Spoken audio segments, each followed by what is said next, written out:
हर दिन मैं रात को ये सोच के सोती हूँ कि सुबह उठ के ना मैंने एक अपनी प्रॉपर रूटीन फॉलो करनी है। मुझे सुबह उठ के ना सबसे पहले योगा करना है और अपने लिए टाइम थोड़ा निकालना और फिर उसके बाद बाकी काम करने हैं। लेकिन जैसे सुबह होती है ना तो एकदम मतलब ऑफ़िस जाना है, पतिदेव ने इधर काम है, उधर काम है, तो मेरे को समझ में नहीं आता कि मैं मतलब 5 बजे से पहले और कितना जल्दी उठूँ और मैं कैसे वो सब चीज़ें मैनेज करूँ? जैसे योगा करना बहुत ज़रूरी है, लाइफ़ में योगा इतना ज़्यादा ज़रूरी है ना कि मैं क्या ही बताऊँ। लेकिन उसके लिए टाइम ही नहीं निकाल पाती हूँ, बिल्कुल भी नहीं निकाल पाती हूँ। तो सुबह-सुबह उठी ना, आज पतिदेव को ऑफ़िस जाना था, तो मैंने पतिदेव को बोला कि आज से ना मैं जिम जाऊँगी, शाम से मैं जिम जाऊँगी क्योंकि सुबह मुझे बिल्कुल भी टाइम नहीं मिलता अपने लिए, तो इस तरह से तो भई शरीर एकदम बेकार ही होता जाएगा, बिल्कुल भी कोई एक्टिविटी ही नहीं अगर एक्सटर्नल आपके पास है, तो फिर तो बहुत मुश्किल हो जाएगा। तो पतिदेव बोलने लगे, "ठीक है, कल से तुम जिम जाना स्टार्ट कर लो, शाम के टाइम पे जिम होती है, तो उस टाइम पे चली जाया करो।" तो आज फिर मैंने सुबह-सुबह उठी, सबसे पहले ना पतिदेव को आज सैंडविच बना के दिए जल्दी-जल्दी। तो आज ब्रेड पड़े थे, मैंने सोचा ये सैंडविच ही बना देती हूँ, तो आलू मैंने बॉयल किए और अच्छे से सैंडविच बना के पतिदेव को खाना दिया, वो खा के चले गए। फिर उसके बाद मैंने सबसे पहले अपने बालों में कंघी की क्योंकि जम्मू से आने के बाद ना एक प्रॉपर्ली मैंने अच्छे से कंघी नहीं की थी, तो तेल लगाया था कल तो आज अच्छे से कंघी करी, कंघी करके काफ़ी ज़्यादा बाल निकले, वो इन दिनों में पता नहीं क्यों बाल निकलने लग जाते हैं। उसके बाद मैंने नहाया-धोया और मैंने आज काफ्तान ड्रेस पहना है, ये मैंने दुपट्टे से काफ्तान बनाया था। वो पहना आज और पहनने के बाद ना मैं चली गई थी हॉस्पिटल बिकॉज़ मेरी बड़ी बेटी को ना नेक में ऐसे मतलब वो अकड़न सी नहीं हो जाती है लेफ्ट राइट मोड़ने में, तो वो ऐसा लग रहा बोल रही थी पेन हो रहा है, तो फिर मैं हॉस्पिटल चली गई। वहाँ से जेल वगैरह दी उन्होंने लगाने के लिए, तो वो लेकर आई मैं। फिर आने के बाद खाना-वाना पहले खा के गई थी मैं और बच्चों को भी खिला दिया था। फिर उसके बाद हमने बनाई एक स्क्रैप बुक। ये है कुशाग्री का स्कूल वर्क जिसमें मैं उसको थोड़ा-थोड़ा हेल्प करती रहती हूँ। तो इस तरह से घर पे पेपर्स पड़े थे बड़े सारे कलर के, तो मैंने सारे कलर्स के पेपर जोड़े, कुशाग्री ने ही किया, थोड़ा-थोड़ा हेल्प किया और बस कुछ एनिमल्स के फ़ोटोज़ लगाने थे, अभी उनके बारे में लिखना है जो बाद में लिखेंगे। फिर उसके बाद मैंने सोचा बच्चों के साथ थोड़ी-सी मस्ती कर लेती हूँ, तो यहाँ पे मैं दोनों के साथ ना थोड़ी-सी मस्ती करने में लगी हुई थी। कोई आधा घंटा ज़्यादा से ज़्यादा आधा घंटा भी नहीं, कोई 10-15 मिनट मैं अंदर बैठी होंगी। फिर उसके बाद लंच का टाइम हो गया, मतलब लंच के टाइम के लिए भागो जल्दी-जल्दी और बीच में ना ऐसे थोड़ा-सा जो टाइम होता है ना, उसमें भी मेरे को बहुत सारे काम हो जाते हैं। जैसे बच्चों के साथ उनको कुछ कराते रहो, उनके स्कूल के काम, जैसे छोटी वाली को भी कभी थोड़ा बहुता अभी जैसे पढ़ाने की कोशिश करती हूँ, लेकिन छोटी वाली मेरी मस्त बहुत है, मतलब मस्ती बड़ी करती है। तो फिर उसके बाद मैंने सोचा आज बनाती हूँ सांभर, बहुत मन कर रहा था सांभर खाने का। पिछले कल पतिदेव ना पम्पकिन लेकर आए थे, तो मैंने सोचा चलो आज सांभर ही बना लेती हूँ। तो मैंने यहाँ पे जल्दी से ना करी पत्ता लाया, पहले करी पत्ता लाने के लिए इतना दूर जाना पड़ा, वहाँ से करी पत्ता लेकर आई। फिर उसके बाद बच्चों को लॉक करके जाती हूँ अंदर, फिर मुझे एक टेंशन रहता है कि कहीं पीछे से ये ना हो कोई पंगा कर दें घर में। ऐसे में ना अफ़रा-तफ़री में भागती हुई जाती हूँ और भागती हुई आती हूँ। मतलब कोई और घर में होना बहुत ज़्यादा ज़रूरी होता है यार, ऐसे टाइम पे मुझे यही लगता है।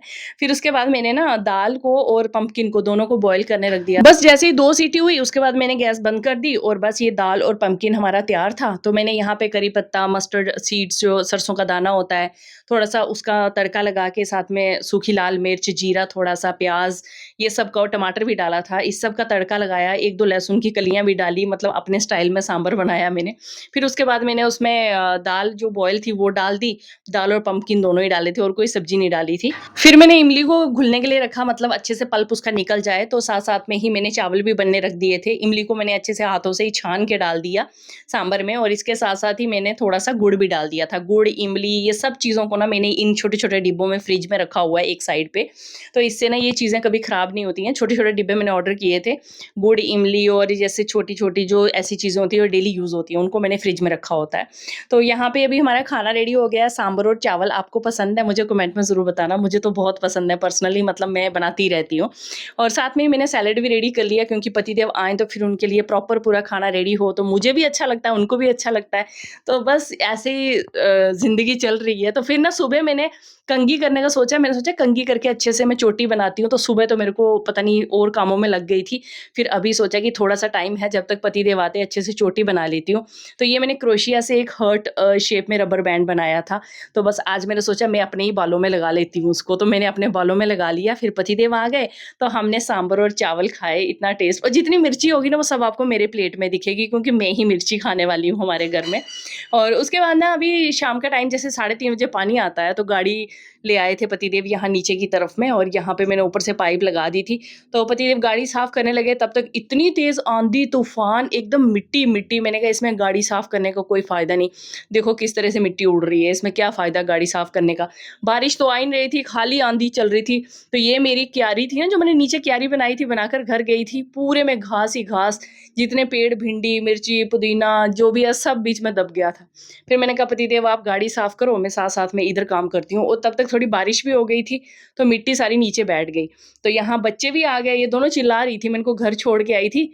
फिर इनके पापा बोलने लगे बुला लो उनको नीचे, फिर वो भी नीचे आ गई।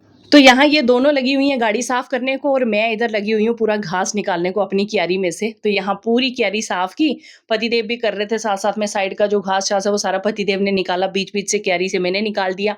और हमने ये जो ये थी ना झाड़ियाँ, ये सारी एक साइड पे लगा दी। मैंने कहा वैसे भी इधर कोई आता नहीं है, तो मैं एक क्यारी और बना लेती हूँ, यहाँ अच्छे से सब्ज़ी लगा लेती हूँ नीचे। तो उसको पूरा ही हमने कवर कर लिया। घर आए तो पतिदेव ने यहाँ मिक्स वेज वो कटलेट टाइप बनाया, इतना टेस्टी ना, और मेरी और मेरे पतिदेव की लड़ाई हो गई। मैंने उनको बोला कि हमने वीडियो क्यों नहीं बनाया, मैं अपने फ्रेंड्स के साथ शेयर करती। इतने अच्छे से बनाया और चुपके से बना के ले आए। मेरा मन कर रहा था कुछ खाने का, तो उन्होंने बताया ही नहीं, मतलब एज़ अ सरप्राइज़ बना के ले आए मेरे लिए। और जब वो लेकर आए तो मुझे लगा यार वीडियो बना लेते, उन वो और लोगों को मैं बताती सबको कि कैसे बनाया है। बोलने लगे मुझे नहीं पता था, मैं तो सरप्राइज़ में बना के लाया। मैंने कहा अच्छा ठीक है कोई बात नहीं। तो कभी फिर मैं ये रेसिपी ये बनाऊँगी ना कटलेट, तो आपके साथ ज़रूर शेयर करूँगी। बहुत टेस्टी होते हैं मिक्स वेज वाले, कॉर्न वगैरह डाल के बनाते हैं। और ये है मेरा वो पानी जिसको गर्मियों में पीते-पीते मैं खाना बनाती हूँ। बर्फ़, इसमें नींबू और साथ में ही चीनी, ये 3 चीज़ें मैं डालती हूँ, और इसको मैं रख देती हूँ एक साइड पे। जैसे खाना बनाती जाती हूँ, पसीना, गर्मी इतनी लग रही होती है, ये एक-एक घुट में लेती जाती हूँ, और मुझे ऐसा लगता है आराम से खाना बन जाता है मेरा। थोड़ा-सा ब्लैक साल्ट भी डाल देती हूँ। तो यहाँ पे मेरी सब्ज़ी जो आज मेरे दिन का सांभर है, उसी के साथ मैं खाना खिला रही हूँ। कुछ भी स्पेशल नहीं बनाया आज मैंने डिनर में। तो अभी हमारा डिनर चल रहा है।